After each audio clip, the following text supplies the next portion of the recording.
confession played in court today from the D.C. man who was accused of killing his sister's handyman, cut his body apart, and dumped the headless and armless remains in his backyard in Northeast. So Bruce LeShan was listening to the gruesome details laid out in court today, and he has more from back at the scene. What allegedly happened in this D.C. home is like something out of a horror movie. A haunting image of the victim, handyman Abdulio Arias Lopez, captured randomly by Google Street View.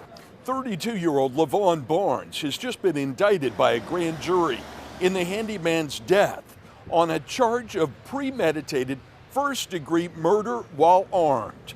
In a taped confession just played in court, Barnes said he got mad at Arias Lopez last November 2nd while he was painting here at his sister's home, where Barnes lived in the basement.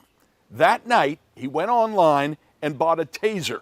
When the handyman came back days later, Barnes told the detective he shot him in the back of the head with the stun gun, knocking him to the floor.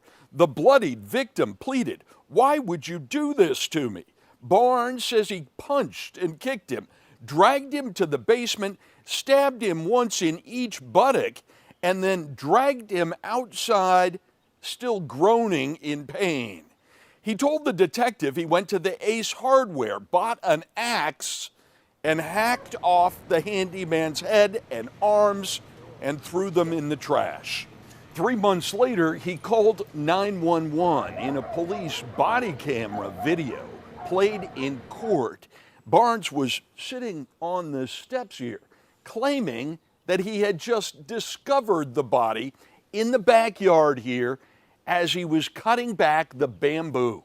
In audio of his confession 2 weeks after that 911 call, Barnes said he did not know why he was so angry at the handyman.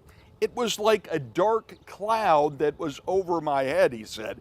"I'm sorry. I have repented to God. You can go ahead and execute me." But of course, there is no capital punishment here in D.C. In Northeast D.C., Bruce LeShan, WUSA 9.